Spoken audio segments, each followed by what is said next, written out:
Hello and welcome to episode 341 of the official EstablishTheRun.com podcast. My name is Adam Levitan. As always, joined by Evan Silva, and it is over. The 2021-2022 NFL season is in the books. We had a ton of fun this year. Hope you did as well. Evan, what do you think of the Super Bowl? Game is behind us. Good morning. Yeah, I mean, it wasn't the most exciting Super Bowl that I've ever seen, but I don't think we've ever been right about a Super Bowl as much as we were about this particular Super Bowl. There were a lot of victories. I mean, this was, I don't expect to live my life for 30 more years and be as right about a Super Bowl or maybe even any particular game as we were about this one. This is, not bragging because we get so much stuff wrong. I mean, every single week I get a ton of shit wrong, every single week. And even in this game, I got a bunch of stuff wrong. But I mean, I think this is a shout out to us podcast a little bit. It was a great way to finish the season. It really was to send us right into the offseason, to send us into NFL draft season, which we're going to destroy again. Free agency's coming up. It's going to be fun to do different stuff. I mean, we do the same thing over and over and over and over again. That's why it's nice to kind of, ease into the playoffs and finish like we did and finish really strong. But I don't want to be like bragging, like truly I got way too much stuff wrong throughout the course of the year, but it was exciting to nail the Super Bowl.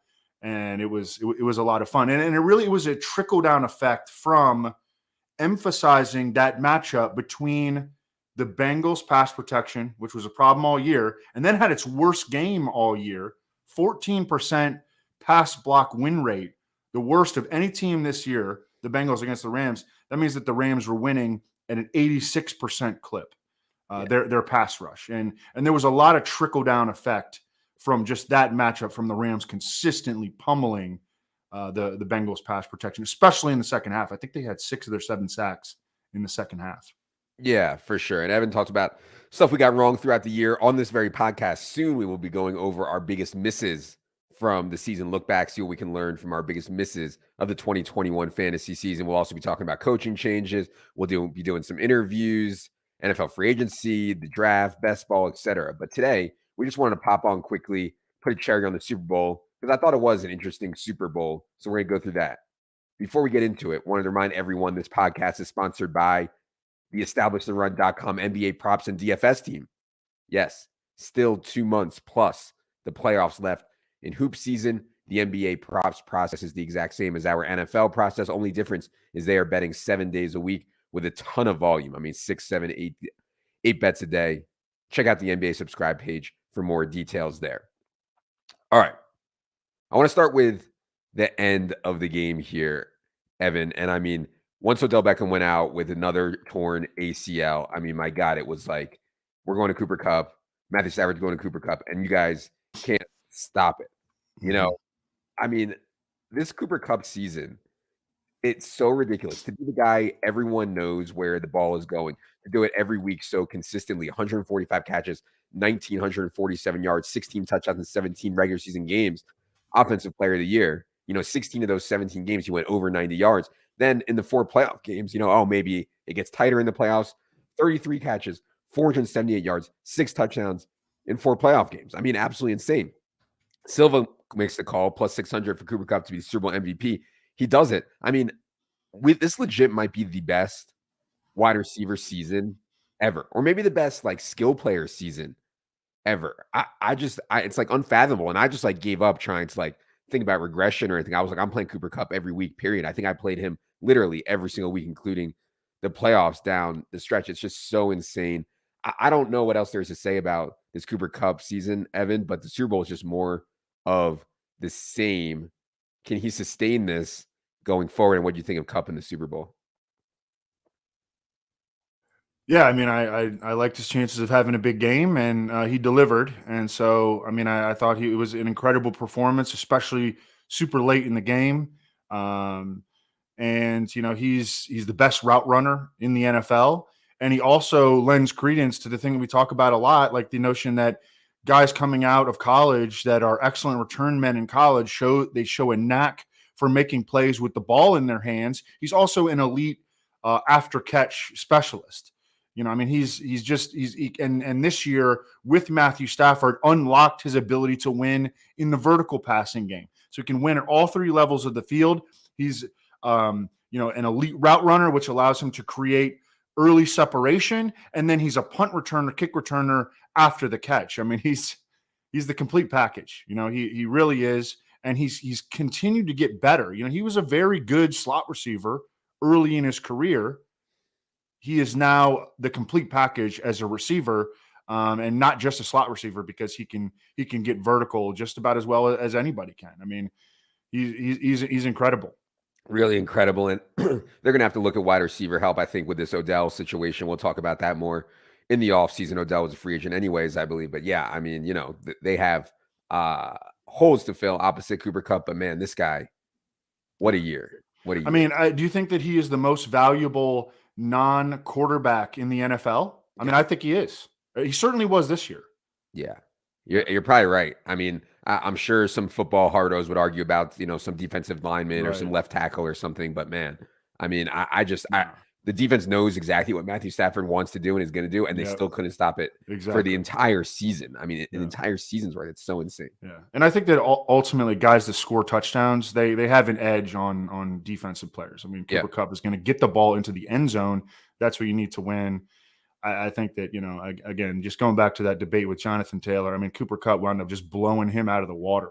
Yeah, an offensive player of the year for sure. Mm-hmm. And yeah. By the way, Cooper Kupp, Grateful Dead, obviously one of my favorite bands, tweeted, whoever runs Grateful Dead's Twitter account tweeted like a picture like, congrats to Cooper Kupp, a deadhead, because he always wears the Grateful Dead tie-dye and stuff like that. Dude is really, really something. Okay, you mentioned the difference for Cooper Kupp with Matthew Stafford. There was some rhetoric out there. Oh, they could have done this with Jared Goff. There's not that big a difference between Jared Goff and Matthew Stafford. I mean, that's absolutely insane to me. Do you want to further give any debate to what you said on Twitter about the difference between Jared Goff and Matthew Stafford here? Because, man, I don't think it's particularly close. I'm shocked that anybody thinks it's close. I mean, people that just don't, I mean, they don't know anything. That's what they – and stupider, by the way, is a word. Stupider is a word.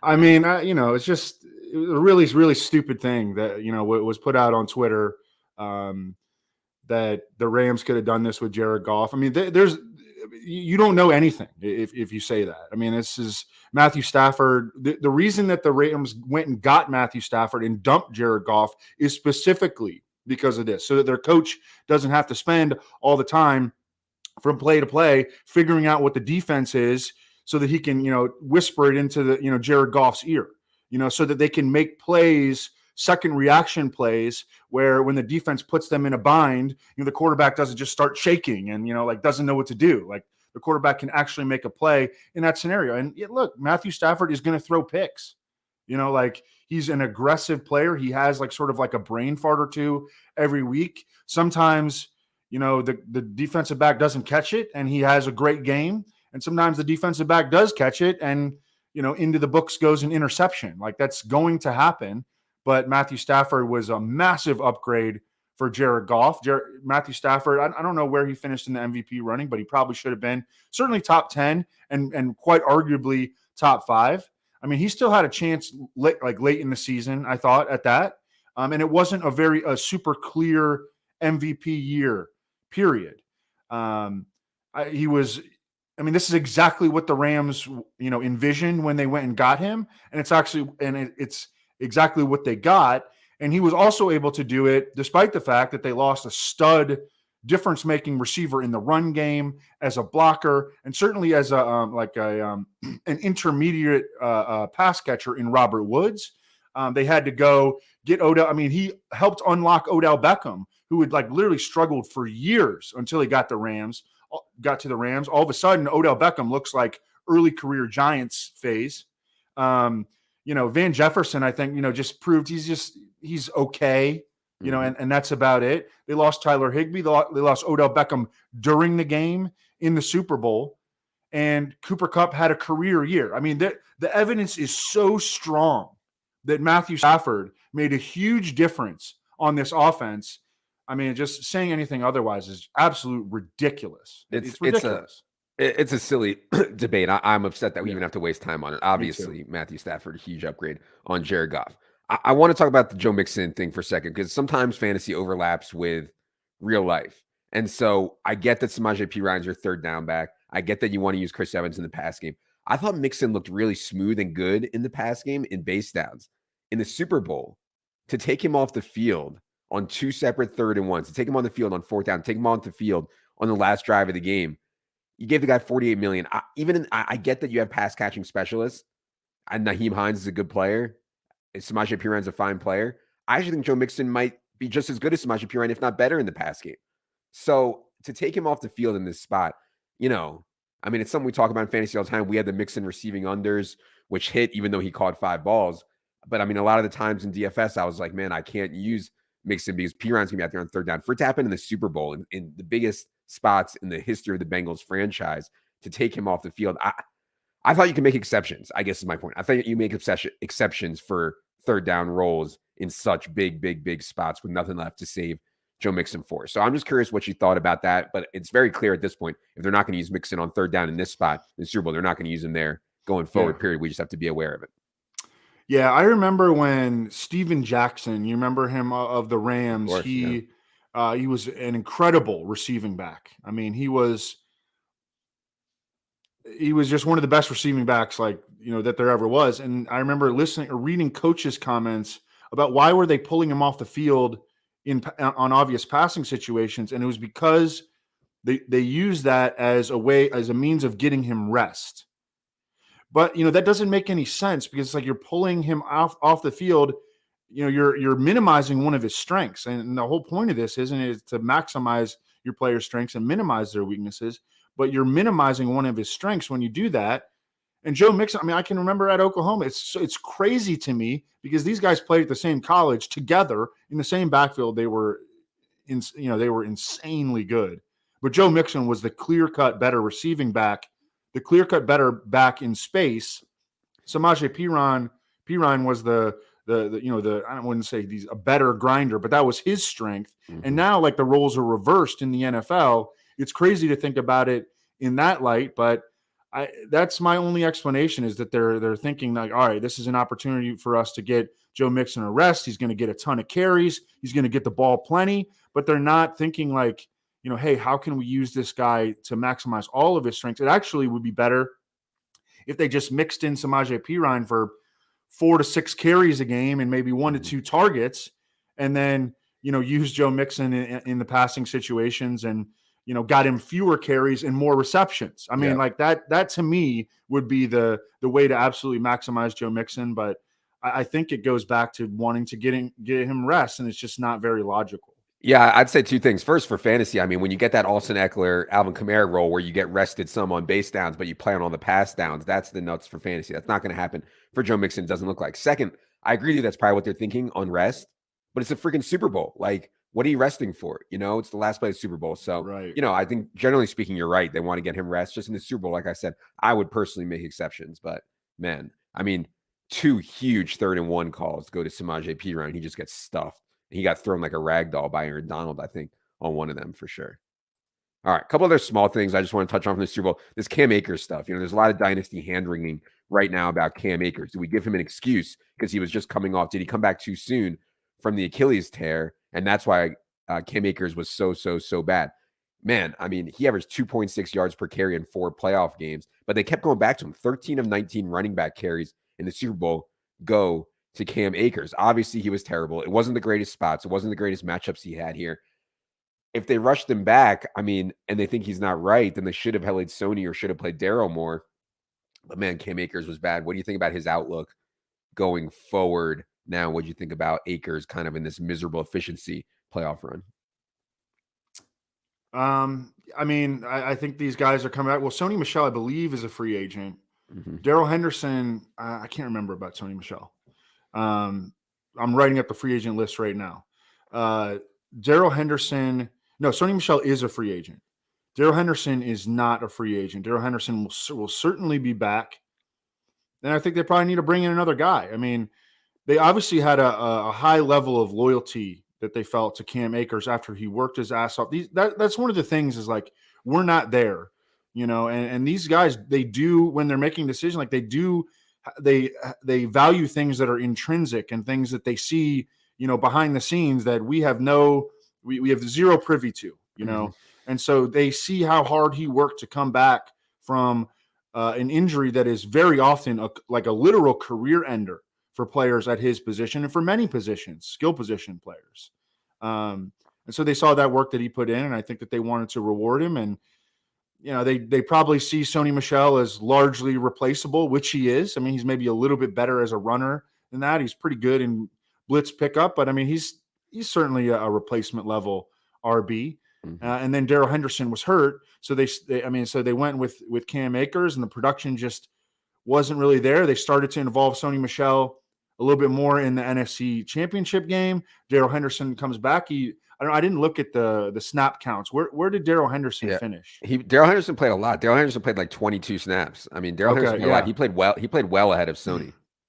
Yeah. I mean, that was something that I was watching the Super Bowl, and that's like one of the things that we were talking about. We were talking about like there was really no indication that Darrell Henderson was going to come back and play a lot. But when you think about it, almost like why wouldn't he? Because these other guys had stunk. I mean, I think I put in the matchups column. It was 2.8 yards per carry that Sony Michel and Cam Akers had combined for over their previous 3 or 4 games.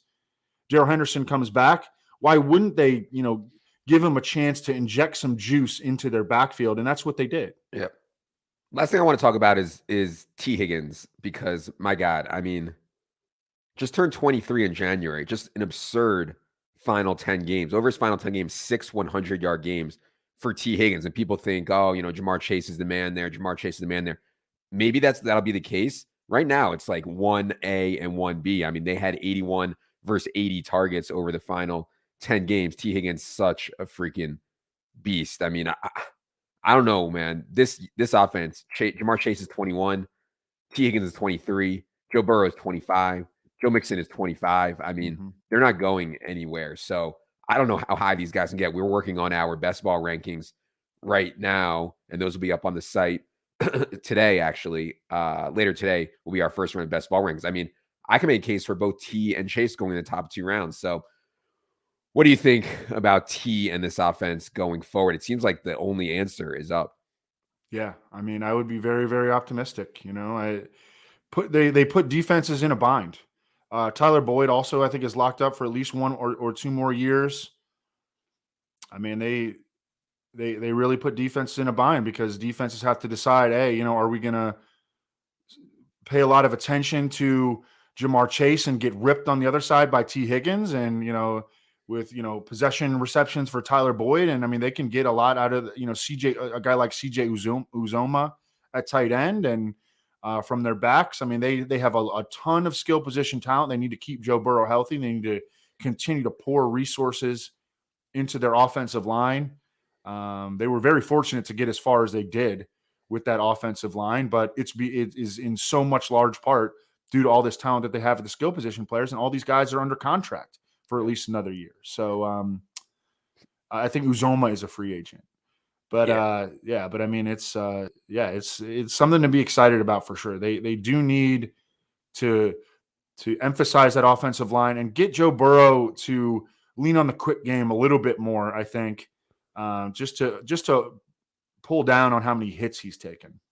I just checked our best ball rankings. Right now, we have Jamar Chase 10th overall and T. Higgins 24th overall. And this is obviously very, very early. It's February 15th. The Super Bowl just ended. Silva hasn't gotten his 150 together yet, obviously. No. But yeah, I think both of them going in the top 2 rounds, like I said, is well within range. Where did you say that Chase is number 10 overall? 10th overall, okay. And T. Higgins 24th overall. Yeah, that sounds right. Yeah, that sounds right. All right. Great year. Thanks so much to everybody who followed along. We had a ton of fun this year. Hope you guys did as well. Like I said, make sure you're subscribed to this podcast. It is free. We'll have a ton of free podcasts over the off season on all kinds of different football and football adjacent topics. Don't forget about the NBA props, sub, and DFS as well. For Evan, for producer Adam, I am Adam. Good luck, everybody.